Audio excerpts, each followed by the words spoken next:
On 24 February 1981, 19-year-old Lady Diana Spencer stood beside Charles, Prince of Wales, at Buckingham Palace and displayed a 12-carat Ceylon sapphire surrounded by 14 diamonds. A reporter asked whether they were in love. Diana answered, "Of course." Charles replied, "Whatever in love means." The exchange lasted seconds, but it exposed the central imbalance in their engagement. Diana knew Camilla Parker Bowles existed. She had seen her at polo and country house events. Charles's long-established social circle knew Camilla had been part of his life since the early 1970s, and several biographers describe her as remaining emotionally central to him during Diana's courtship. Diana didn't receive a clear explanation of that importance. The popular story assigns an exact number to the people who knew before the engagement: 14 insiders, 3 newspaper editors, and a chain of silent royal women. That headcount can't be demonstrated from a named list. What can be established is more precise. Charles and Camilla knew their history. Andrew Parker Bowles moved inside the same military and polo world. Their friends saw them together. Palace staff encountered the practical arrangements around Charles's private life. Journalists reported palace denials while the relationship remained socially visible. Diana entered that world with less information than the people who had built it. Charles and Camilla first met in the early 1970s. Accounts differ over whether Lucia Santa Cruz introduced them at her home, or whether their first meeting occurred at a polo event in Windsor Great Park, but the broad sequence is clear. They became romantically involved. Charles entered the Royal Navy, and Camilla married Andrew Parker Bowles on 4 July 1973 at the Guards Chapel in London. Marriage didn't erase the connection. Charles and Camilla remained friends and continued to appear in overlapping military, equestrian, and country house circles. Andrew Parker Bowles was a Guards officer and polo player whose social world already intersected with the royal family. He had also been romantically involved with Princess Anne, although biographies differ over the exact timing of that relationship in relation to Charles and Camilla's first affair. Camilla was therefore not an outsider arriving after Diana's engagement. She was already connected to the people Charles trusted. After Lord Louis Mountbatten was assassinated in August 1979, Charles was devastated. By 1980, accounts from the Parker Bowles circle describe a renewed intimacy, although the precise status of the relationship remains disputed. Penny Junor places a renewed physical affair around 1978 and carries it through Charles's engagement to Diana. Sally Bedell Smith and Jonathan Dimbleby place the renewed physical relationship later, around 1986, after the marriage had deteriorated. James Whittaker later published a former valet's claim that Charles and Camilla remained intimate close to the wedding, but that account appeared in 1993, 12 years after the ceremony. The strongest evidence concerns emotional closeness and social overlap. The exact continuity of a sexual affair during the engagement can't be stated as settled fact. That distinction matters because Diana didn't need a precise calendar of every meeting to make an informed decision. She needed to know whether Camilla was an old friend from the past or the woman who still occupied a central place in Charles's emotional life. In 1977, Charles met Diana at Althorpe, the Spencer family estate in Northamptonshire. He was then briefly involved with her older sister, Lady Sarah Spencer. Diana later reduced the grand setting to one ordinary image, saying they had sort of met in a plowed field. Charles didn't seriously consider Diana as a possible bride until the summer of 1980. Their courtship moved through country house weekends, royal residences, and the Gloucestershire estate Charles acquired through the Duchy of Cornwall in 1980. Highgrove stood near Tetbury and the Beaufort polo country, close to the network in which Charles, Camilla, and Andrew Parker Bowles had long been comfortable. Diana was entering an established social system. Charles wasn't entering hers. A 1980 Cirencester polo ball is described in Sarah Bradford's account as an evening when Charles and Camilla danced and kissed, while Andrew Parker Bowles was present. That detail comes from a retrospective biography rather than a contemporary recording, so it can't prove the exact status of the relationship. Archival photographs from 1980 do show Charles and Camilla together at polo events. They establish proximity and visibility, not the complete meaning of what passed between them. That pattern recurs throughout the record. Camilla was visible to Charles's circle, while the significance of her presence was described to Diana in narrower terms. Penny Junor's account says Charles initially presented Camilla as just a friend, later acknowledging that she had been one of his most intimate friends, while assuring Diana there would be no other women. The account is retrospective, but it matches the basic asymmetry. Charles controlled the explanation, while Camilla remained embedded in his existing life. Dale Kanga Tryon occupied another part of that world. She was married to Lord Anthony Tryon, one of Charles's close sporting friends, and acted as a hostess around the prince. Some accounts describe her as another romantic partner of Charles. The Tryon family denied that she was his mistress and described her as a close friend. Her disputed status demonstrates why a precise insider count is unreliable. Being close to Charles didn't automatically prove knowledge of every private arrangement around him. A person could know that Camilla was Charles's intimate confidant without knowing whether their physical relationship had resumed in 1980. Another could recognize that Charles visited Camilla without knowing what Diana had been told. Palace employees could help preserve an official schedule without possessing the full emotional history behind it. The names are therefore fewer than the legend suggests, but the network was real. Charles and Camilla, Andrew Parker Bowles, Polo associates, country house hosts, royal staff and friends who had known the relationship from its beginning. Some knew the history, some suspected the present. Others learned more only after the marriage. Diana knew Camilla existed. She didn't receive the same depth of information. In September 1980, Charles asked the Queen to invite Diana to Balmoral. She was 19, still working as a nursery teacher's assistant and living at Coleherne Court in Earl's Court. The visit moved the relationship closer to an engagement, and Diana was received warmly by the royal family. At the time, the future bride seemed to satisfy every conventional requirement. She was the daughter of John Spencer, later the 8th Earl Spencer. She was young, aristocratic, and English, and her public life contained no previous scandal. Charles was 32, and had spent years being told that the heir required a suitable bride. Camilla represented a different kind of history. She was older than Diana, married to Andrew Parker Bowles, and connected to Charles through a relationship that had begun before Diana entered the story. Whether the Queen Mother knew the full details of that relationship before the engagement isn't established. Neither is the claim that senior royals directed a deliberate plan to conceal it. What is visible is the institution's preference for a suitable public match and its reluctance to discuss private complications. The engagement was announced on 24th of February 1981. Diana wore a blue suit and displayed the sapphire ring she had selected. When asked whether the couple were in love, her "of course" and Charles's "whatever in love means" captured two different levels of confidence in the same public performance. Diana's uncertainty didn't begin at the altar. During the engagement, she found a gold bracelet associated with Camilla. According to the recorded interviews later used by Andrew Morton, the bracelet carried the initials G and F, referring to the private nicknames Gladys and Fred. Diana also recalled a lunch with Camilla in which Camilla asked whether Diana would hunt at Highgrove. Diana interpreted the question as evidence that Camilla was assessing how she could continue seeing Charles after the wedding. Accounts differ over exactly when Diana concluded that Camilla was more than Charles's best friend. The important point is how she acquired the information, through fragments, observations, and discoveries, rather than a direct explanation from someone who knew the history. A bracelet is evidence of intimacy. It isn't an honest account of the relationship.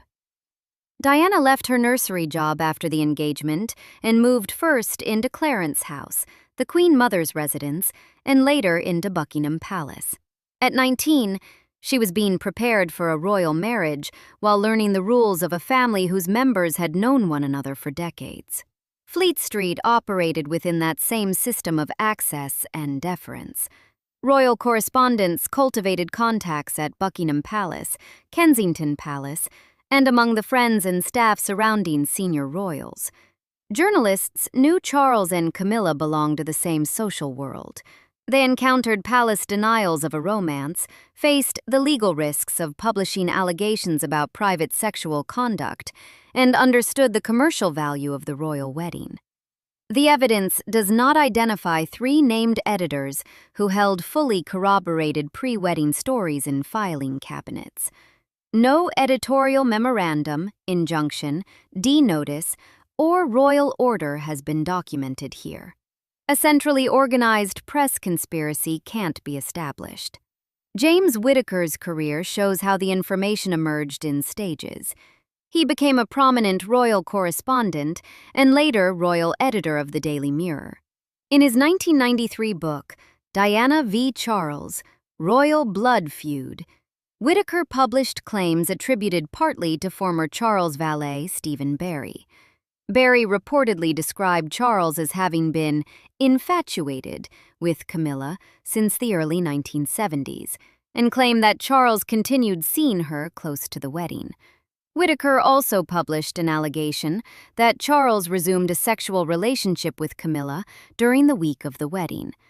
Because that account appeared in 1993, it can't establish that Whittaker possessed the same information before Diana married. In a PBS Frontline interview, Whittaker said palace officials had consistently denied a romance between Charles and Camilla. After the Camillagate tapes became public, he said a senior palace aide acknowledged the affair to him. The sequence shows how palace denials shaped public reporting until stronger evidence forced a change. Press restraint didn't require a written conspiracy. Palace authority, libel risk, incomplete corroboration, and the commercial value of the wedding could lead separate editors toward the same decision. The fairy tale was easier to publish than an allegation about the heir to the throne and a married woman. That choice had a public consequence. Diana entered the engagement under a story that preserved the wedding while narrowing the truth about Camilla. The ceremony took place on Wednesday, 29 July 1981, at St. Paul's Cathedral. An estimated 750 million people watched worldwide. Diana's dress carried a 25-foot train, and the streets of London filled with spectators. Camilla Parker Bowles and Andrew Parker Bowles attended. Diana later recalled looking for Camilla among the congregation. The bride was surrounded by thousands of guests and watched by hundreds of millions. Yet the detail that occupied her attention was one woman connected to the groom's private history. Diana turned 20 on 1 July 1981. She was 20 at the wedding. Charles was 32. Shortly before the ceremony, Diana reportedly told her sisters that she wanted to call it off. The often repeated reply was that her face was already on the tea towels. That wording comes from Diana's later recollection, not a contemporaneous transcript, but it reflects the pressure created once the wedding had become a national spectacle. Diana later called the wedding the worst day of my life. During the honeymoon, she recalled finding cufflinks bearing linked C's and a photograph of Camilla in Charles's diary. She said she thought about Camilla the whole time. Those details can't settle whether Charles and Camilla maintained a continuous physical affair through the engagement. They do establish that Diana entered the marriage with unanswered questions and encountered further signs of Camilla after the vows. Princess Anne occupied a more complicated position than the popular version allows. She had known Charles all her life. She had dated Andrew Parker Bowles before his marriage to Camilla. Through family, equestrian, and military connections, she knew the people who formed Charles's social world. That gave her access and context, but it does not prove that she knew the full nature of Charles and Camilla's relationship before the wedding. Later biographies portray Anne as distant toward Diana. Ingrid Seward describes an alleged incident at the end of Royal Ascot Week in June 1981. Diana reportedly went to a nursery at Windsor Castle, where Anne was with her children, Peter and the newborn Zara. Diana curtsied and said, "Ma'am, how wonderful to see you." Anne allegedly looked through her, leaving Diana embarrassed. The episode is a retrospective reconstruction, not a contemporaneous transcript, and Anne hasn't publicly confirmed it. Seward also attributed the phrase, "a silly girl," to Anne, and described her attitude as scornful disdain. Those claims tell us how later biographers interpreted the relationship. They don't provide Anne's own pre-wedding testimony. Anne's on-record response came years later, when she dismissed reports of a feud with Diana on Wogan as one of their better fairy stories. That denial does not reveal what she thought in 1981, and it does not prove that she knew the full Camilla story. The widely circulated line that Charles is older than his years and Diana is younger than hers comes from fictional dialogue in The Crown, not an authenticated Anne quotation. Claims that Anne said the whole of Gloucestershire knew about Charles and Camilla also belong to dramatized or unsupported retellings. Anne's proximity is documented. Her warning isn't. Her silence can't be proved as a deliberate decision. Her opportunity to offer Diana guidance is much easier to see. Ruth, Lady Fermoy, stood even closer to Diana. Born Ruth Sylvia Gill on 2 October 1908 in Aberdeenshire, she married Maurice Roche, the 4th Baron Fermoy, in 1931. Her daughter Frances became Diana's mother. In 1956, Lady Fermoy entered the Queen Mother's household as an extra woman of the bedchamber. In 1960, she became a woman of the bedchamber, a position she held for more than 3 decades. Sources differ over whether her formal service ended in 1989 or continued until her death, but her long association with the Queen Mother is clear. She was Diana's grandmother and a close friend and confidant of Elizabeth, the Queen Mother. Obituaries and later accounts often described Lady Fermoy as a matchmaker because of that friendship and the connection between their grandchildren. Lady Fermoy denied deliberately engineering the marriage, saying, "You can say that if you like, but it simply wouldn't be true." No documented meeting shows her instructing Charles to marry Diana. The matchmaking story is plausible as a description of social influence, but it isn't proven as a formal arrangement. Lady Fermoy's direct advice to Diana is better documented. Andrew Morton, using Diana's recorded interviews, reports that her grandmother warned her that the royal family's lifestyle and sense of humor wouldn't suit her. Diana recalled that Lady Fermoy warned her that the royal family's lifestyle and sense of humor wouldn't suit her. That was a warning about compatibility. It wasn't a warning about Camilla Parker Bowles. No reliable account establishes that Lady Fermoy told Diana Charles remained romantically attached to Camilla, that Camilla would remain central to the marriage, or that Charles had made promises involving another woman. Claims that Lady Fermoy later regretted the marriage are also inconsistent. Some accounts describe estrangement. Others describe a truce before her death on 6 July 1993. A clear first-hand statement identifying her regret hasn't been established. Lady Fermoy, therefore, can't honestly be described as proven collusion. Her position was more troubling in a quieter way. She knew royal life, understood its pressures, and gave Diana a general warning, but the specific danger remained unnamed. Lady Fermoy knew the institution. Diana needed to know the man. Above Lady Fermoy stood the Queen Mother, but the two women must not be conflated with Queen Elizabeth II. Queen Elizabeth II invited Diana to Balmoral in September 1980 at Charles's request.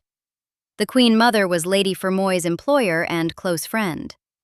Those relationships connected Diana's family to the royal household before the engagement, but they don't prove that either royal woman knew the full details of Charles and Camilla's relationship at that time.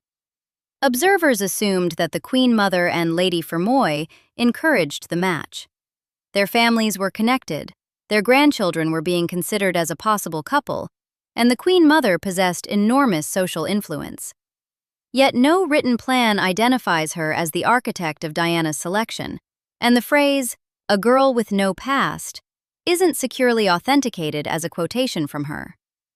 Sally Bedell Smith's account is important here because it rejects the assumption that the Queen Mother must have known everything. Her version treats the early Charles-Camilla relationship as discreet, and the idea of a conscious conspiracy involving senior royals as unsupported. That does not remove institutional pressure. It locates it more accurately.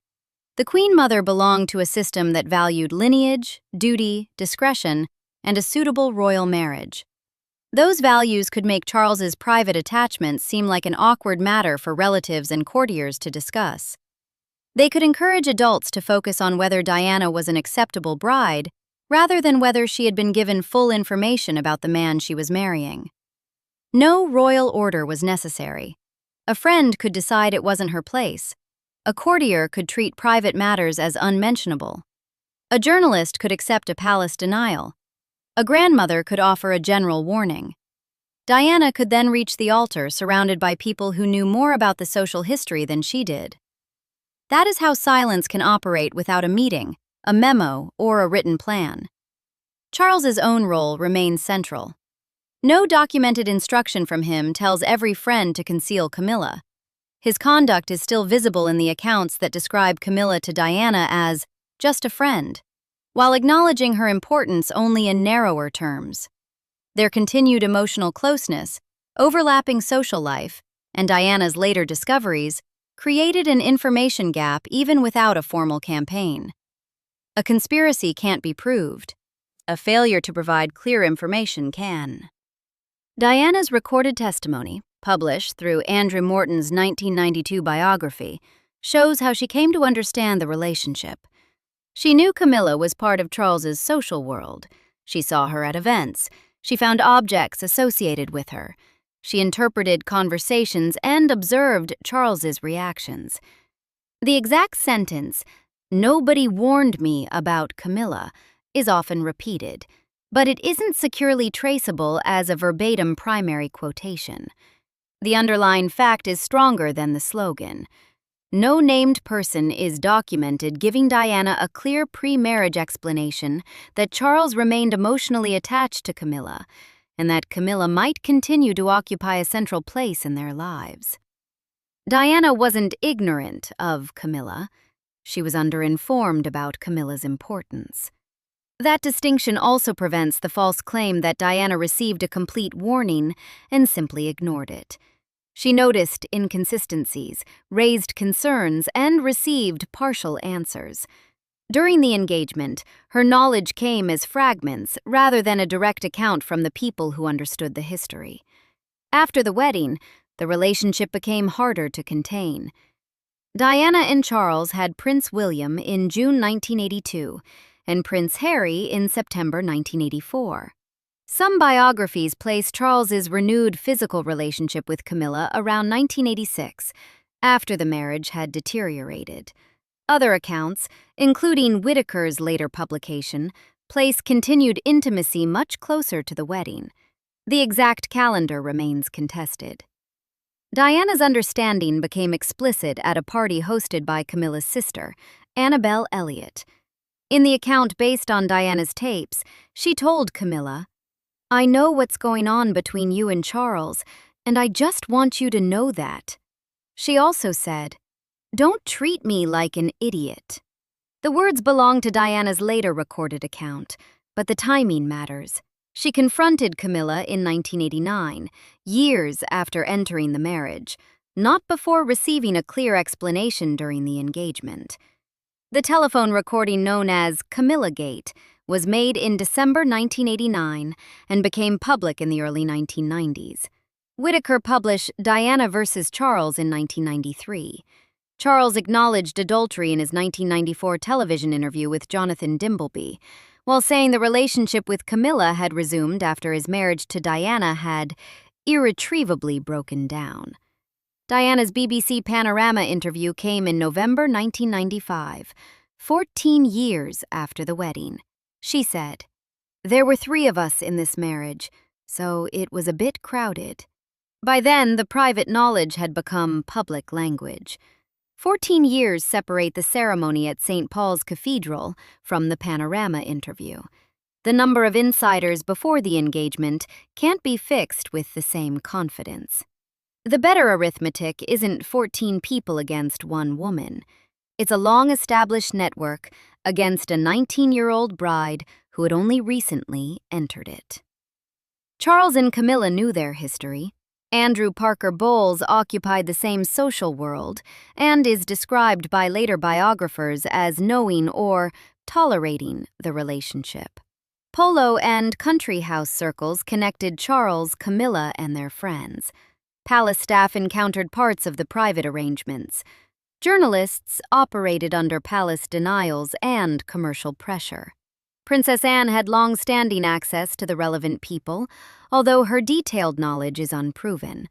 Lady Fermoy knew royal life and warned Diana about compatibility, but no source shows her naming Camilla.